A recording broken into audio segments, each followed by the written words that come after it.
Nós estamos em uma série de mensagens sobre reconstrução. E hoje nós chegamos na última mensagem desta série, né? Na verdade, a série ela se encerra aqui.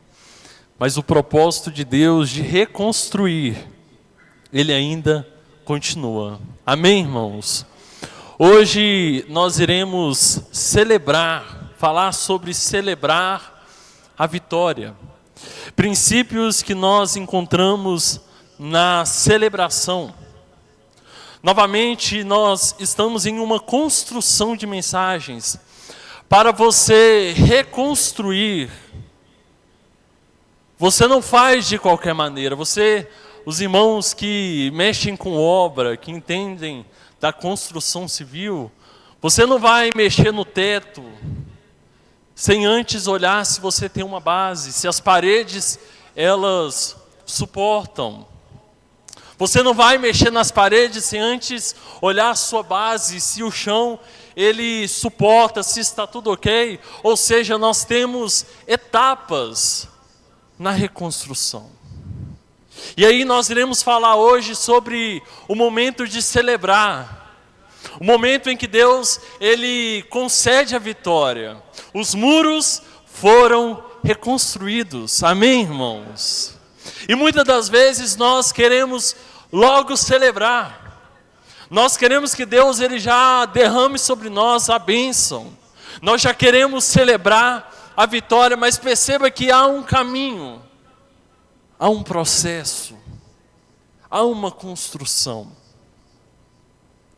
Nós aprendemos nessa série que o primeiro começa com o chamado da reconstrução. A primeira mensagem, você entende, você se sensibiliza pela necessidade de reconstruir. E algo abordado que nós podemos perceber que a maioria das famílias estão destruídas.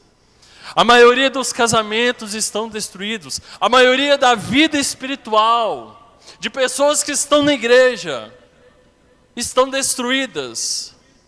Porque nós nos tornamos insensíveis. Insensíveis para saber o que precisa mudar. Insensíveis para a necessidade da reconstrução. Então, o primeiro, o chamado para a reconstrução. O segundo, você irá começar a preparar para a boa obra. Você entende o chamado e logo você se prepara. Prepara para as adversidades. Prepara para a reconstrução. Prepara para colocar bloco sobre bloco. Há muitas pessoas que já querem colocar a mão na massa, já querem fazer antes de preparar. E a terceira mensagem foi sobre enfrentando as adversidades. E por último, celebrando a vitória. Uma frase que mexeu muito no meu coração, que o pastor ele disse assim, olha, que nos escombros do passado, nós reunimos forças para reconstruir. Você crê nisso, irmãos? Amém? Sabe, irmãos, Deus, ele não está te chamando para continuar vivendo em ruínas. Muitas das vezes nós justificamos com frases, se Deus quiser, as coisas vão mudar, pastor. Se Deus quiser, eu vou me aproximar mais dele. Se Deus quiser, o meu casamento será diferente. Se Deus quiser, a minha casa será diferente. Amado, entenda, Deus quer. Deus, ele não quer que você continue vivendo em ruínas. Deus, ele não deseja casamentos destruídos. Deus, ele não deseja lares conturbados. Deus, ele não deseja vida espiritual fria, morna. Deus, ele quer Deus, Ele quer promover reconstrução na sua vida. Muitas das vezes nós confundimos aquilo que Deus, Ele quer com aquilo que eu preciso fazer, com aquilo que eu preciso decidir. Porque muitas das vezes na reconstrução, o que falta é a sua decisão diante do Senhor. Amém, irmãos? Eu tenho recebido o testemunho de pessoas que têm experimentado reconstrução na sua vida. Reconstrução da vida espiritual, do primeiro amor, na sua família. E eu glorifico a Deus por isso, irmãos, que essa série de mensagens não foi em vão. Se uma pessoa sentiu tocada e sentiu a necessidade de transformar a sua vida, tudo isso valeu a pena. Amém, irmãos? Tudo começa pelas nossas decisões. Perceba que desde o capítulo 1, em que Neemias ele recebe a notícia dos seus irmãos que os muros estavam derrubados, o povo estava humilhado, entristecido com aquela situação. Então a palavra de Deus nos diz que ele se entristece e ele começa a lamentar e a jejuar por vários dias pelo povo. E aí se passa aproximadamente 4 meses, de 4 a 5 meses, e aí nós entramos no capítulo 2. E Neemias ele pede ao rei para retornar a Jerusalém. Jerusalém que se chamava Terra da Paz. Mas não havia paz, havia ruínas. O muro derrubado, as pessoas entristecidas, humilhadas. E aí Neemias ele pede para o rei no capítulo 2 para retornar à terra dos seus antepassados, a terra onde os teus pais estavam enterrados. E ele pede para retornar, para reconstruir. E aí ele estabelece um tempo para a reconstrução. Então o rei vai lá e aprova essa ida. E aí Neemias ele começa a se preparar para a obra. Mas aí, a partir do capítulo 3, Neemias ele começa a enfrentar oposição de Sambalate e Tobias. Porém, ele se mantém firme. Ele tem uma resposta para cada cilada, para cada tentativa do inimigo. Perceberam a construção desse livro, irmãos? Primeiro começa com o quê? O chamado. E Neemias, o que ele faz? Responde. Há muitas pessoas que recebem o chamado e dizem não. Há muitas pessoas que Deus não tem uma forma mais clara de dizer: olha meu filho, eu estou te chamando. Eu estou chamando você para vir, para você mudar, para a sua vida ser transformada. Mas Neemias, ele ouve o chamado e ele responde. Ele responde ao Senhor. E segundo, ele começa com a oportunidade. O rei vê que ele está entristecido e diz: olha, o que você quer pedir? E aí Neemias, ele se prepara. Ele pede para retornar, para reconstruir. E depois ele estabelece um tempo e ele começa a se preparar. E aí na terceira mensagem nós vemos a oposição. Sambalate, Tobias começam a armar ciladas, estratégias. Começa com a manipulação, com a distração. Segundo, com a mentira. E terceiro, com a manipulação. E aí o que Neemias faz, irmãos? Ele se posiciona. ele se posiciona diante dos seus inimigos. Perceberam, irmãos, que tudo nos leva a uma decisão diante do Senhor? Responder ao chamado, se preparar e se posicionar. Repita comigo, irmãos. Responder ao chamado, se preparar e se posicionar. Ou seja, Deus quer fazer e Ele está pronto. Agora depende de você. Ou melhor, de mim. Irmãos, não jogue nas mãos de Deus aquilo que é decisão sua. Amém? Se posicione diante do Senhor.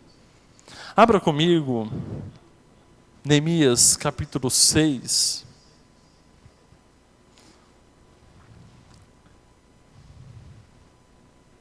O nosso texto base de hoje, celebrando a vitória. Neemias capítulo 6, versículo 15.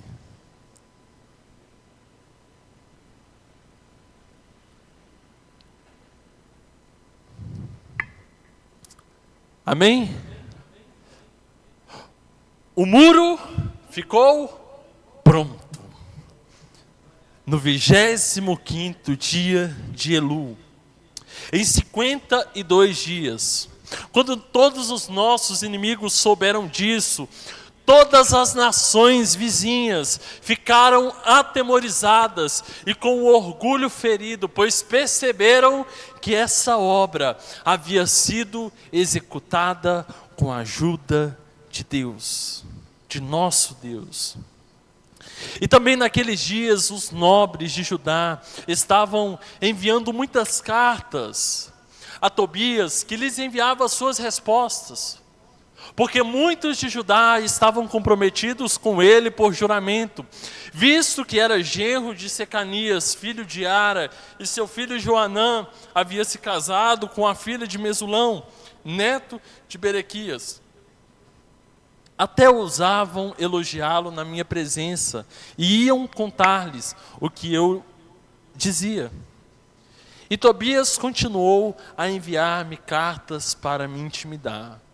E aí capítulo 7, versículo 1, continuando. Depois que o muro foi reconstruído e que eu coloquei as portas no lugar, foram nomeados os porteiros, os cantores e os levitas para governar Jerusalém.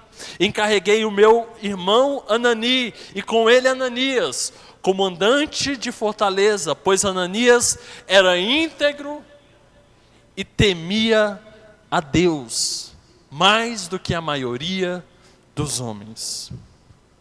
Eu lhes disse: as portas de Jerusalém não deverão ser abertas enquanto o sol não estiver alto. E antes de deixarem o serviço, os porteiros deverão fechar e travar as portas. Também designei moradores de Jerusalém para sentinelas, alguns impostos no muro, outros em frente das suas casas. Amém, irmãos? Feche seus olhos, vamos falar com o nosso Deus. Pai amado, nós te glorificamos por essa noite. Pai, nós te pedimos, ó Deus, a direção do Teu Espírito Santo, ó Deus, nessa última mensagem, ó Deus, e eu te peço, ó Deus, que ela não seja em vão, ó Pai. Pai, que o Senhor venha a promover reconstrução em nossa vida, para que possamos celebrar e nos aproximarmos mais do Senhor, Pai. Pai, nós entendemos que o Senhor não deseja que vivamos em ruínas, em relacionamentos quebrados, mas pelo poder que há na Tua palavra e no nome do Senhor Jesus, o Senhor deseja promover reconstrução, restaurar nossas vidas, para que a Tua obra seja feita em nossas vidas. Pai, eu te peço, ó Deus, que o Senhor ministre em nossos corações, fale em nossos corações, em nome do Teu Filho amado Jesus. Amém, amém, amém. Irmãos, então o muro foi reconstruído. A obra foi concluída. Deus, Ele deu uma missão para Neemias de liderar a reconstrução do muro. e Ele cumpriu. O Senhor, Ele não passa por cima da sua palavra, Ele é fiel. Entenda, irmão, se Deus Ele te dá uma missão, Ele é fiel para cumpri-la. Se Ele te dá uma missão, Ele vai te levar à vitória.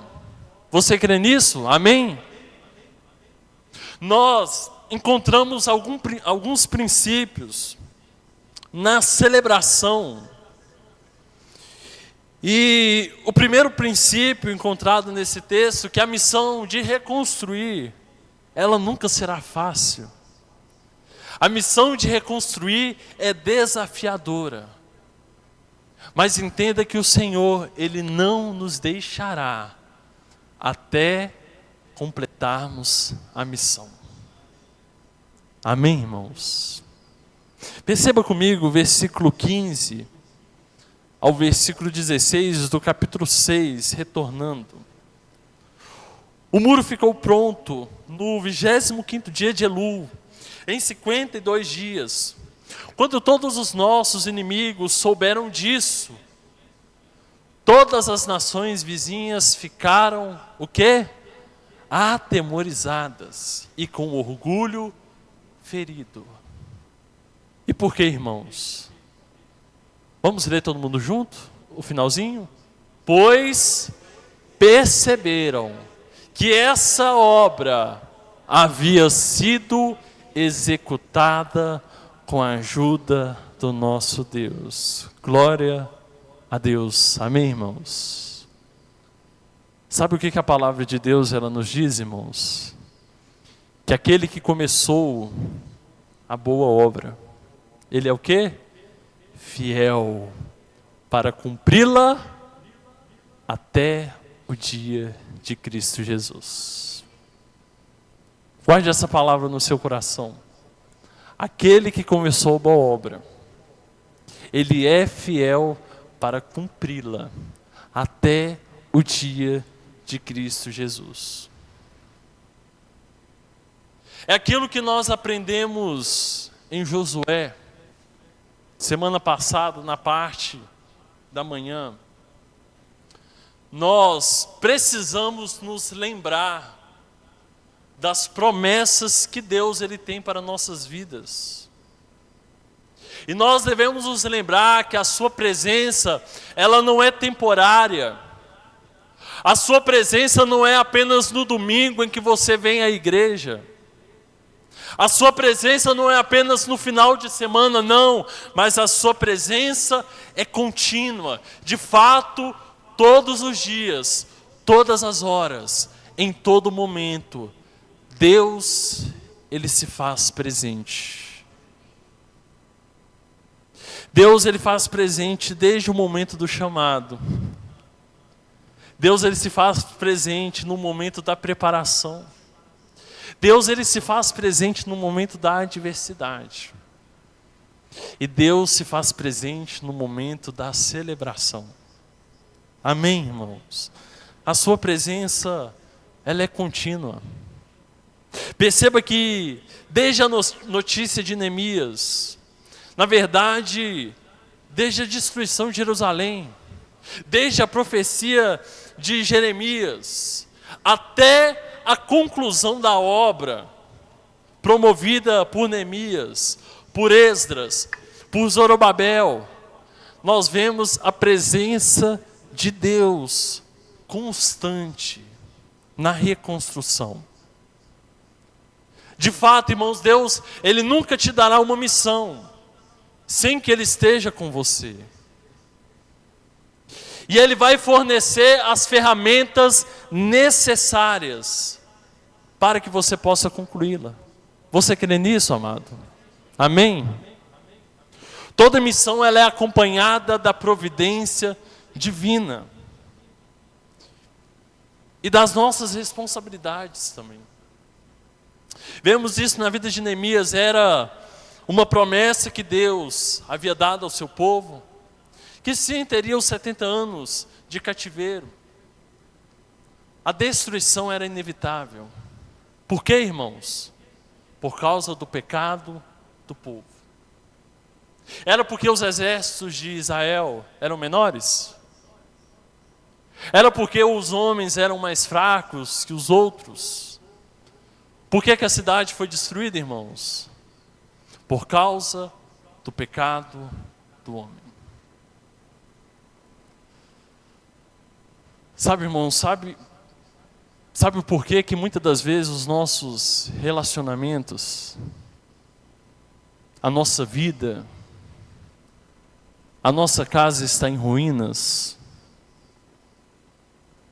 Por causa do que, irmãos? Do nosso pecado contra o Senhor. De fato, o apóstolo Paulo, ele vai escrever lá em Gálatas: de Deus não se zomba. Aquilo que o homem plantar, isso também ele colherá. Talvez o amargo da vida que nós estamos colhendo hoje é fruto das nossas decisões no passado. Mas a notícia boa que eu trago para você é que Deus, ele não quer te ver nessa situação. Amém, irmãos? Deus, ele não quer te ver nesse estado. E ainda falo mais, Deus, ele não deseja isso para os seus filhos. Ele quer restaurar a sua vida, ele quer reconstruir. É uma promessa do Senhor. É uma promessa de Deus. Então, a promessa era: olha, por causa dos seus pecados, vocês serão destruídos. A cidade será destruída. Haverá 70 anos de cativeiro. Mas eu irei restaurá-los. E de fato, não se tratava apenas de Neemias, mas se tratava do que Deus queria com aquele povo. Não se trata sobre nós, amados, se trata do que Deus ele quer fazer em nossa casa.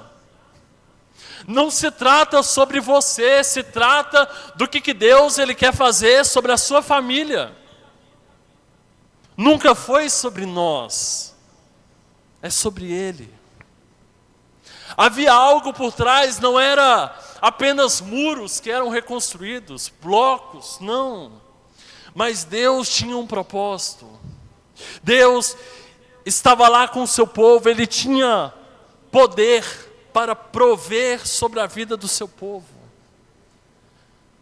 Mas isso não anula o fato de Neemias se preparar e assumir as suas responsabilidades.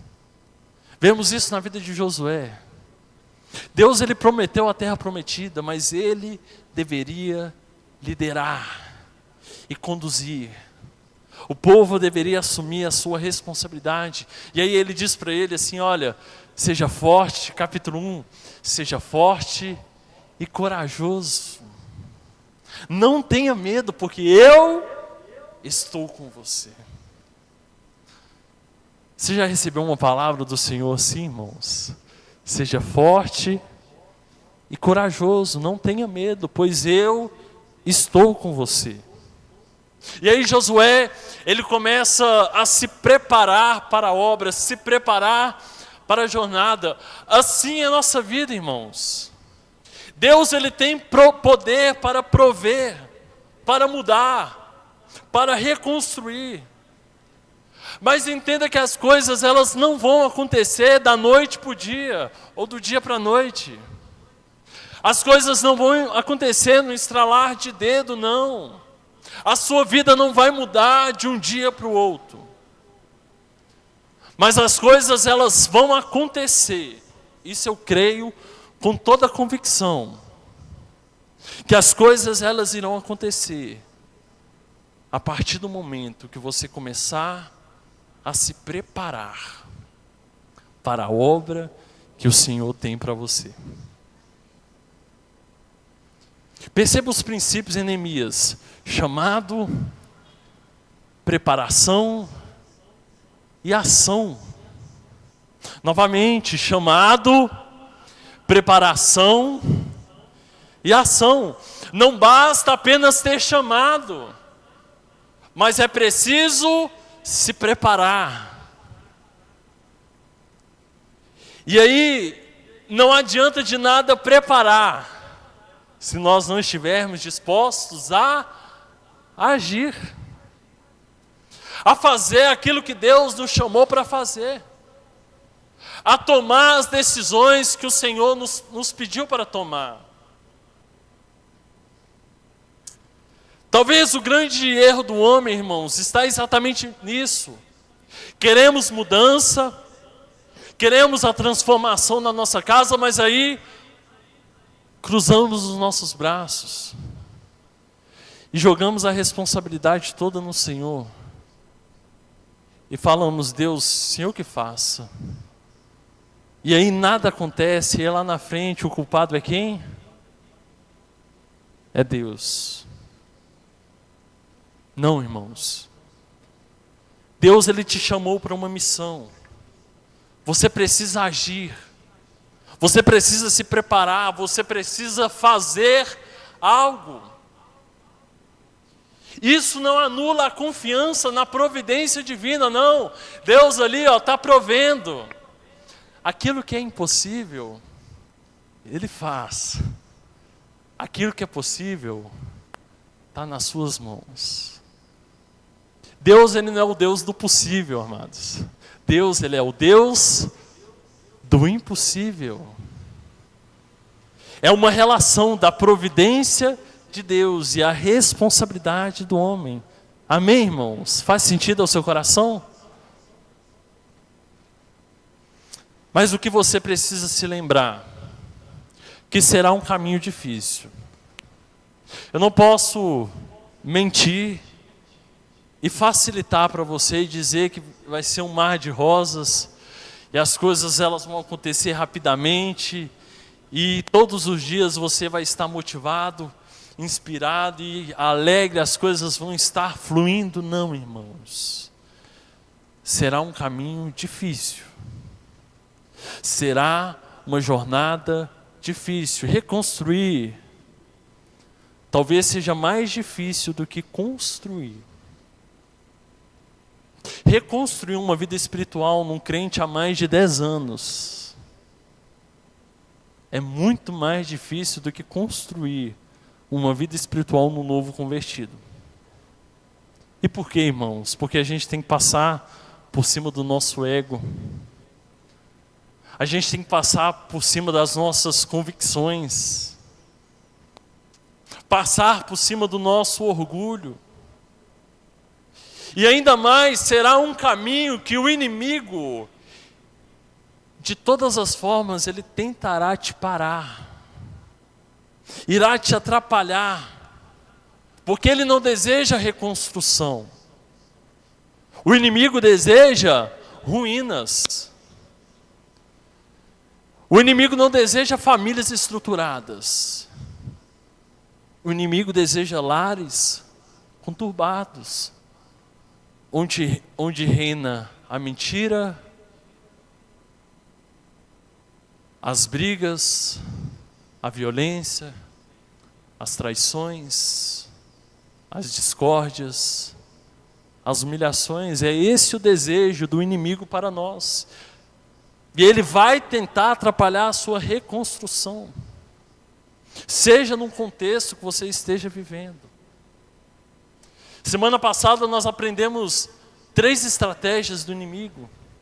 Ah, pastor, mas eu tenho que aprender de Deus. Para que eu quero saber de Satanás? Você precisa aprender as estratégias dele para você se preparar. Você se lembra, irmãos? A primeira, distração. A segunda, mentira. E a terceira, irmãos, quando você sabe o que o inimigo vai fazer com você, que ele vai tentar te distrair com oportunidades imperdíveis, ele vai tentar mentir, e ele vai tentar te manipular, você se prepara. Você se prepara para responder. Amém, irmãos? Então será um grande desafio. E eu não estou falando isso para te desanimar, não, eu estou dizendo isso para você se preparar dentro da palavra de Deus, e que você possa se lembrar que aquele que começou a boa obra é fiel para cumpri-la até o dia de Cristo Jesus. Eu sei que nós queremos o tempo da celebração, nós queremos comemorar a vitória, mas se Deus ele te deu essa missão, irmãos, mantenha-se firme, que no tempo de Deus, Ele te concederá a vitória, que você possa celebrar. Amém, irmãos? O segundo princípio, retornando agora no capítulo 7 de Neemias,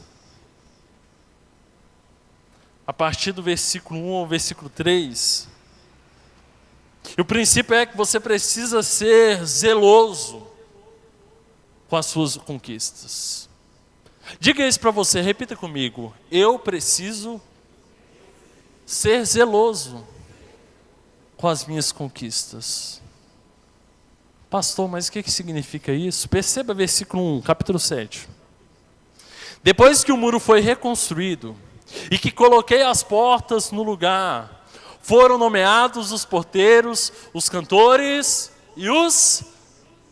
E aí o que Neemias faz, irmãos? Para governar Jerusalém, ou seja, a liderança, aqueles que tomariam a frente, quem ele colocou? O meu irmão Anani, e com ele Ananias. Por quê? Pois Ananias era íntegro e temia a Deus mais do que a maioria dos homens. Irmão, se Deus está te dando uma oportunidade, mantenha sua atenção comigo. Se Deus está te dando uma oportunidade, seja zeloso com ela. Seja zeloso com ela. Porque imagina comigo do que adiantaria, que valor teria que os muros estivessem de pé. O templo foi reconstruído, Esdras tratou a vida espiritual do povo. E aí aqueles que iriam governar, a liderança, retornassem aos mesmos erros que ocasionou a destruição. Retornasse às mesmas atitudes. O primeiro zelo que Neemias ele teve com a conquista da reconstrução é não permitir que esta conquista estivesse nas mãos de qualquer pessoa. Neemias, ele nomeou porteiros, cantores e levitas, e além disso ele encarrega o seu irmão Anani e com ele Ananias. E por que ele nomeou esses homens? Porque era da sua família, para manter entre casa, entre o seu próprio povo? Não, irmãos. A palavra de Deus nos diz claramente, versículo 2, parte B. Pois Ananias era íntegro e temia a Deus mais do que a maioria dos homens. Irmãos, por isso que Deus, antes de trabalhar o nosso exterior, Deus ele trabalha na nossa espiritualidade. Aquilo que está dentro de nós. Porque entenda comigo que não adianta de nada se nós continuarmos nos mesmos erros. Não irá adiantar a reconstrução se as mesmas atitudes do passado estiverem no presente. O exterior se muda, mas o interior permanece o mesmo. Não adianta as aparências mudarem, os muros serem reconstruídos, o templo está lindo, maravilhoso, reconstruído, pintado, se as atitudes irão conduzir novamente à destruição, à morte, a sofrimento. Sabe, irmãos, nós conseguimos perceber isso na vida financeira.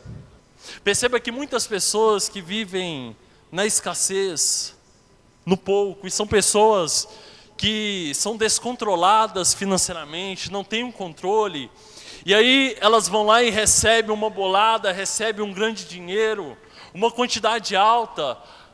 O que acontece lá na frente, irmãos? Elas gastam tudo e depois continua mais endividada do que estava antes. Se não é o que nós vivemos em nossa cidade, após a tragédia da Vale. Pessoas descontroladas com dinheiro, receberam uma grande quantidade, acharam que a vida mudou. E lá na frente, a situação piorou muito mais do que antes. E por que, irmãos? Porque o problema não está no exterior. O problema não estava na falta de dinheiro, o problema estava no interior. O exterior é o reflexo daquilo que a gente vive dentro de nós. Amém, irmãos? E por que eu trouxe essa relação da vida financeira com Neemias? Porque a cidade foi destruída por causa do cativeiro babilônico. Porque o povo pecou, se afastou do Senhor. Por causa de uma mentalidade de desobediência, uma mentalidade de rebeldia contra Deus. Eles estavam sendo castigados pelos seus próprios pecados. E aí Esdras, ele exerce uma função fundamental nessa história, que ele reconstrói a vida espiritual de Israel. Não adiantava nada promover reconstrução por fora, se não tratasse por dentro. Irmãos, não adianta de nada mudar aparências, se o nosso interior não for mudado. E aí lá na frente, novamente, seríamos conduzidos à destruição. Perceberam onde que eu quero chegar, irmãos? Não adianta de nada querer que as coisas mudem em sua vida, em sua família, em seu casamento, em sua casa, se dentro de você, dentro do seu coração, ainda leva as mesmas decisões e as mesmas atitudes que lá no passado conduziram à destruição. Neemias nos ensina sobre isso, irmãos. Após a reconstrução, ele não coloca a sua conquista nas mãos de qualquer pessoa. Ele não escolhe por família, ele não escolhe por figura política, por influência, não. Ele escolhe pessoas que eram íntegras e tementes ao Senhor, mais do que os outros. Amém, irmãos? Não coloque as suas conquistas nas mãos de qualquer um. Seja zeloso. Abra comigo Neemias capítulo 13.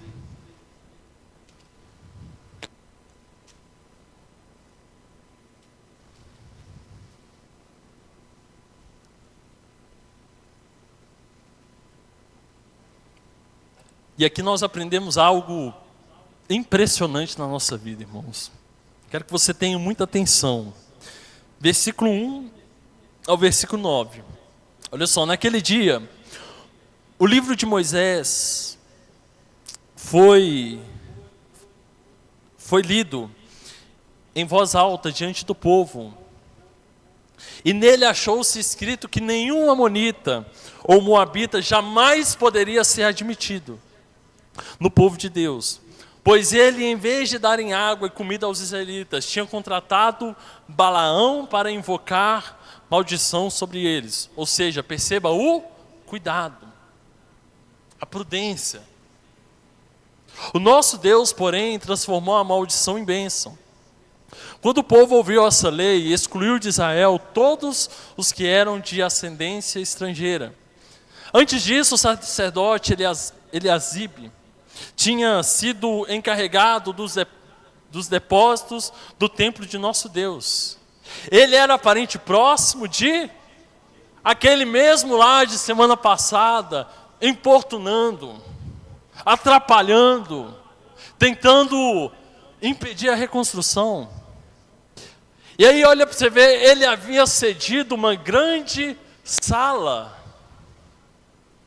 anteriormente utilizada para guardar as ofertas de cereal, o incenso, os utensílios do templo, e também os dízimos do trigo, do vinho novo e do azeite prescritos para os levitas, para os cantores e para os porteiros, além das ofertas para os sacerdotes. Mas enquanto tudo isso estava acontecendo, eu não estava em Jerusalém. Neemias não estava em Jerusalém, pois no 32º ano do reinado de Artaxerxes, rei da Babilônia, voltei ao rei. Algum tempo depois, pedi sua permissão e voltei para Jerusalém. Aqui soube do mal que Eliasib, fizera ao ceder uma sala a Tobias nos pátios do templo de Deus. Fiquei muito aborrecido. E o que ele fez, irmãos? Joguei todos os móveis de Tobias fora. Eu fico imaginando os Tobias retornando e tudo no chão. Essa situação, irmãos, eu quero que você imagine isso comigo. Tobias, ele retorna e as coisas dele tudo no chão. E praticamente Neemias dizendo assim, olha, fora. Fora. E aí o que ele faz? Versículo 9, mandei purificar as salas. E coloquei de volta nelas os utensílios do templo de Deus, com as ofertas de cereal, incenso. Amém, irmãos? Eu estava assistindo uma ministração em que o pastor ele falava sobre Neemias. E ele falou algo muito interessante, que no momento da reconstrução, nós temos a oportunidade para analisar e refletir na nossa vida aquilo que é necessário e aquilo que precisa ser descartado. Guarde isso no seu coração comigo, irmãos. Às vezes na nossa vida, a gente tem que começar a analisar e a pensar aquilo que realmente é necessário e aquilo que precisa ser descartado. E aí, quando a gente para pensar, o que mais necessita de reconstrução em nossas vidas? São famílias. Olhe para o cenário da PIB Brumadinho e olhe para o cenário de várias igrejas.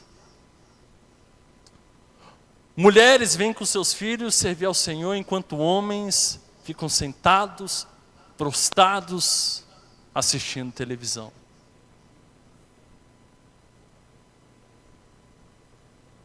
Olha o cenário das nossas famílias.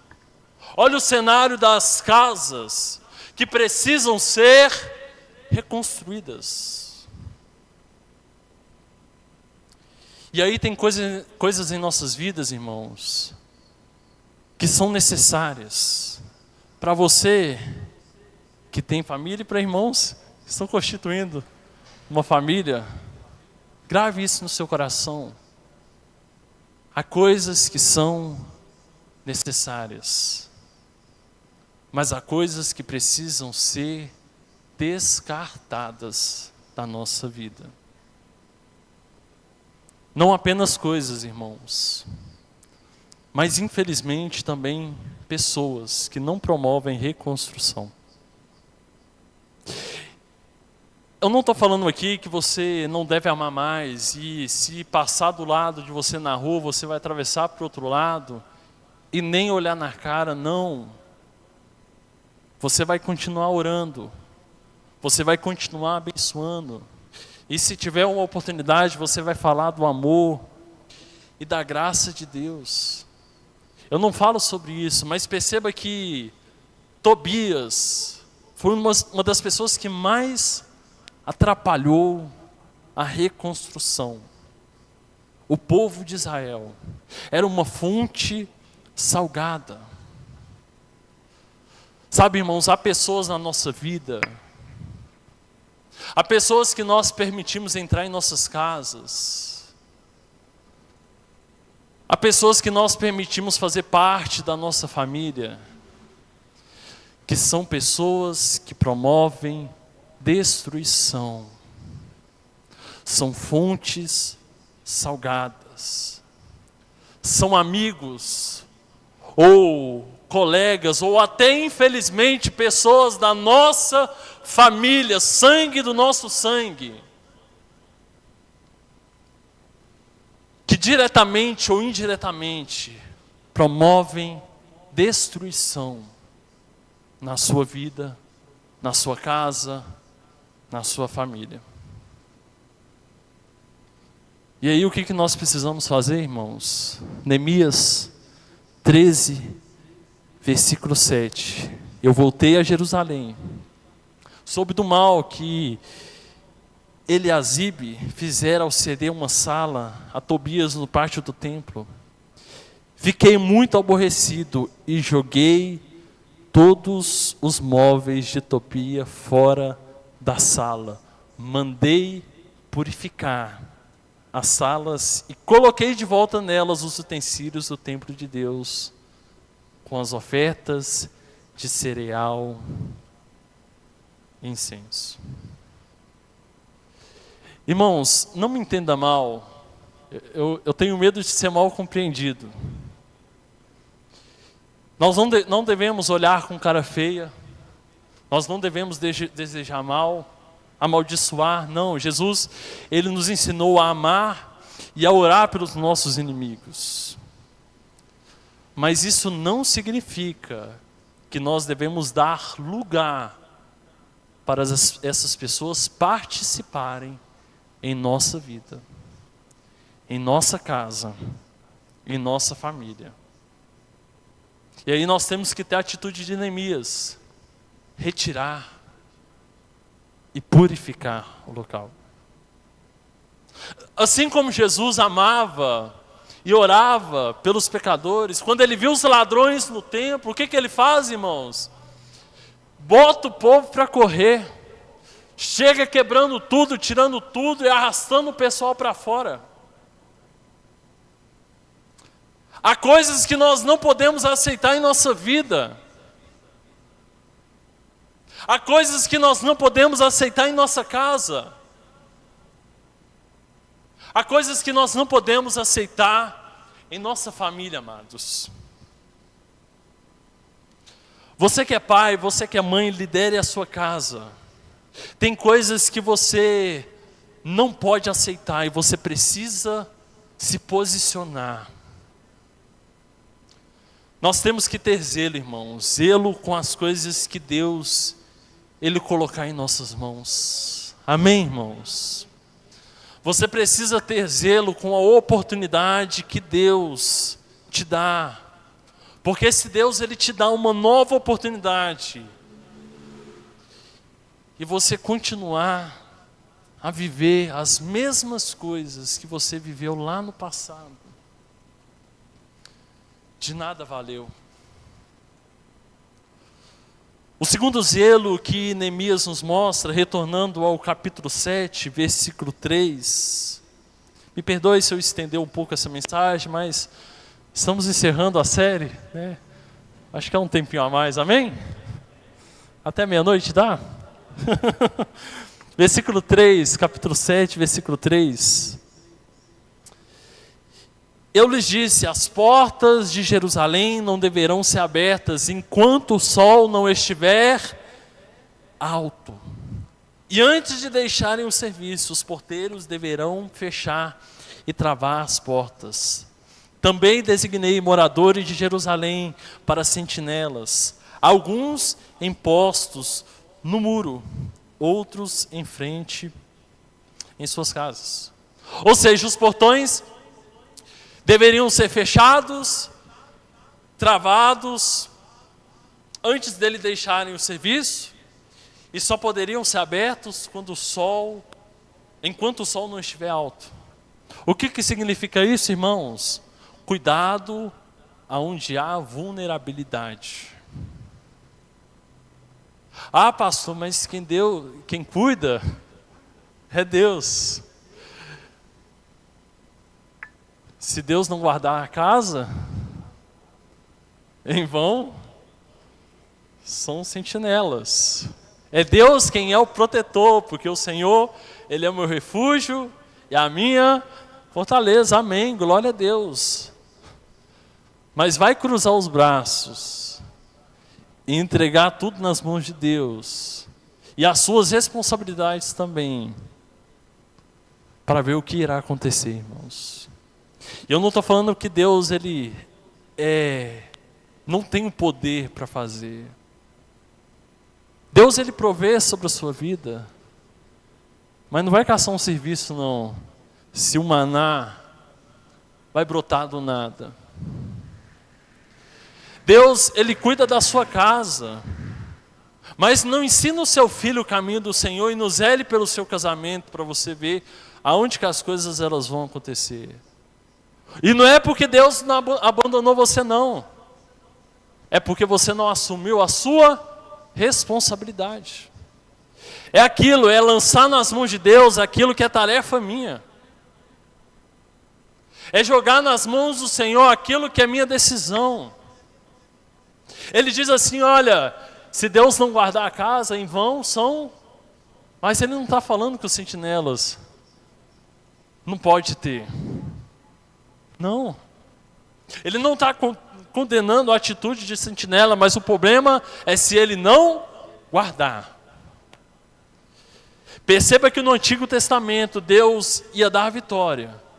E aí ele instrui o seu povo a se preparar, a montar estratégias, a preparar os soldados, a olhar a terra, a espiar. Deus ele poderia estralar os dedos, as coisas acontecerem, deu a terra, os inimigos caírem no chão mortos. Mas não é só Deus fazendo, irmãos. Nós precisamos fazer também. Amém? Às vezes nós vivemos a nossa vida de qualquer maneira, jogamos nas mãos de Deus, acreditando que além do impossível, Ele vai fazer o possível também. Não, irmãos. Você precisa ser zeloso, você precisa ter cuidado com as áreas de vulnerabilidade. Você não pode colocar as suas conquistas nas mãos de qualquer um. Ou seja, não é qualquer um que vai ter parte na sua vida. Não é qualquer um que vai entrar na sua casa. Não é qualquer um que vai ter parte da sua família. É uma relação de providência e de responsabilidade. Amém, irmãos? Nenhuma anula a outra. Aquilo que é possível eu faço. Aquilo que é impossível eu entrego nas mãos de Deus. Amém, irmãos? Caminhando para o final, terceiro e último princípio. Aguarde mais um pouco. Entenda que Deus ele está te chamando para algo maior. Você crê nisso, irmãos? Deus está te chamando para algo maior. Eu gostaria que você abrisse comigo agora lá no capítulo 12 de Neemias. Neemias no capítulo 12, e aí no versículo 24 ao versículo 31. Acompanhe comigo. Os líderes dos levitas foram Asabias, Serebias, Jesua, filho de Cadmiel, e os seus colegas que ficavam em frente deles quando entoavam louvores e ações de graças. Um grupo respondia ao outro conforme prescrito por Davi, homem de Deus. Matanias, Buquias, Obadias, Mesulão, Talmon e Acube eram porteiros, vigiavam os depósitos localizados junto às portas. Eles serviam nos dias de Joiaquim, filho de Jesua, neto de Josadaque, e dos dias do governador Neemias, e Esdras, sacerdote e escriba. Por ocasião da dedicação dos muros de Jerusalém, os levitas foram procurados e trazidos de onde moravam para Jerusalém para celebrarem a dedicação alegremente com cânticos e ações de graça, ao som de símbolos, harpas e liras. Quem é músico fica maravilhado com essas passagens, como que a música ela faz parte, né, desde muito tempo. Versículo 28, continuando. Os cantores foram trazidos dos arredores de Jerusalém, dos povoados dos netofatitas, de Bet-Gilgal e das regiões de Geba e de Asmevete, pois esses cantores haviam construído os povoados para si ao redor de Jerusalém. Os sacerdotes e os levitas se purificaram cerimonialmente e depois purificaram também o povo, as portas e os muros. Ordenei aos líderes de Judá que subissem ao alto muro. Também designei 2 grandes coros para darem graças. Um deles avançou em cima do muro para a direita até a porta do esterco. E aí pula para mim no versículo 43. E naquele dia, contentes como estavam, ofereceram grandes sacrifícios, pois Deus os enchera de grande alegria. As mulheres e as crianças também se alegraram, e os sons da alegria de Jerusalém podiam ser ouvidos de longe. Naquela ocasião foram designados alguns encarregados aos depósitos, onde se recebiam as contribuições gerais, os primeiros frutos e os dízimos das lavouras que haviam em torno das cidades. Eles deveriam trazer para os depósitos as porções exigidas pela lei para os sacerdotes e para os levitas. E de fato, o povo de Judá estava satisfeito com os sacerdotes e os levitas que ministravam no templo. Eles celebravam um culto ao seu Deus e o ritual de purificação, dos quais também participaram os cantores e os porteiros, de acordo com a ordem de Davi e do seu filho Salomão. Pois muito tempo antes, nos dias de Davi e de Asaf, havia dirigentes dos cantores e pessoas que dirigiam os cânticos de louvor e de graças a Deus. Assim, nos dias de Zorobabel e de Neemias, todo Israel contribuía com ofertas diárias para os cantores e para os porteiros. Também separaram a parte pertencente a outros levitas, e os levitas separavam a porção dos descendentes de Arão. O interessante é que lá no capítulo 7, no versículo 4, Neemias ele diz assim: ora, a cidade era grande e espaçosa, mas havia poucos moradores e as casas ainda não tinham sido reconstruídas. E aí até o capítulo 12 nós temos essa bela descrição de pessoas celebrando, servindo, entregando os dízimos, as ofertas. E aí nós chegamos nessa parte onde a vitória estava sendo celebrada. Deus havia prometido e Ele cumpriu. E então nos versículos 30 nos diz que os sacerdotes e os levitas, eles purificaram. É um ritual de consagração, afastando a impureza e dedicando ao Senhor. Eles purificaram o povo, os portões e os muros. Perceberam, irmãos?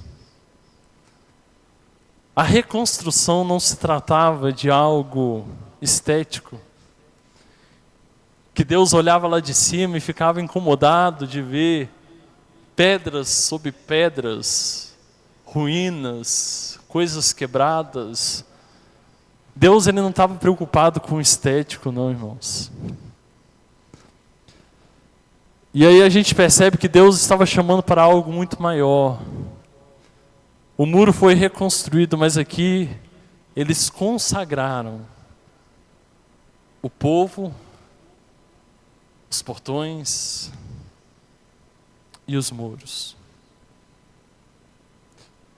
Isso é maravilhoso, irmãos, que tudo começou lá em Neemias 1. Que os irmãos, eles chegam em Neemias, falam da situação do templo, e aí ele chora, lamenta e jejua. Uma decisão sua, irmãos, um posicionamento que você toma diante do Senhor, pode construir algo extraordinário para a sua vida e para as pessoas próximas a você. Você crê nisso, irmãos? Uma decisão sua.